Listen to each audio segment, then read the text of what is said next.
গণ অভ্যুত্থানে আওয়ামী লীগ সরকারের পতনের পর থেকেই রাজনীতির অঙ্গনে শুরু হয় নতুন সমীকরণ। দীর্ঘদিনের জোটের অবসান হয়ে রাজনীতি ভাগ হয়ে যায় বিএনপি জামাত শিবিরে।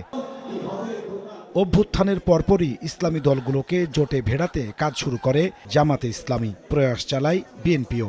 এর মধ্যে জন্ম হয় জুলাই গণ অভ্যুত্থানের মাধ্যমে গড়ে ওঠা দল এনসিপির। এবার বদলে যেতে থাকে ভোটের অঙ্ক। দলগুলোকে কাছে টানতে বছর জুড়েই ছিল বিএনপি জামাতের বিভিন্ন তৎপরতা। আসন সমঝোতা কিংবা জোটবদ্ধ রাজনীতি নিয়ে গণমাধ্যমে এসেছে নানা রকম খবর। তফসিল ঘোষণার পর ভোটের মাঠ গরম হওয়ার পাশাপাশি তুঙ্গে ওঠে জোটবদ্ধ হওয়ার আলোচনা। মনোনয়নপত্র জমা দেওয়ার শেষ মুহূর্তে এসে সবকিছু পরিষ্কার হয়ে যায়। ত্রয়োদশ জাতীয় নির্বাচন হচ্ছে বিএনপি জামাত বড় দুই শিবিরেই। ফ্যাসিবাদ বিরোধী আন্দোলনের শরিকদের নিয়ে ভোট যুদ্ধে অংশ নিচ্ছে বিএনপি, যার মধ্যে রয়েছে বেশ কিছু উদার গণতান্ত্রিক ও দু একটি ধর্মভিত্তিক দল।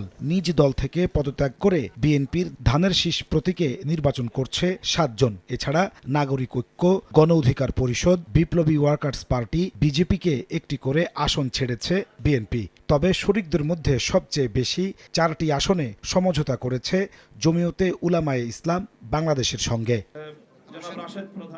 এদিকে সব আলোচনা সমালোচনা শেষে জামাতের সঙ্গে জোটবদ্ধ নির্বাচনে অংশ নিচ্ছে জুলাই গণ অভ্যুত্থানে নেতৃত্বদানকারী নেতাদের দল জাতীয় নাগরিক পার্টি। 10 দলের এই জোটে অন্যান্য শরিকরা হল ইসলামী আন্দোলন বাংলাদেশ, বাংলাদেশ খেলাফত মজলিস, নিজামে ইসলামী, খেলাফত আন্দোলন, জাতীয় গণতান্ত্রিক পার্টি, বাংলাদেশ ডেভেলপমেন্ট পার্টি ও লিবারেল ডেমোক্রেটিক পার্টি। জোটের শরিকদের শতাধিক আসন জামাত সমঝোতা করতে পারে বলে গুঞ্জন রয়েছে।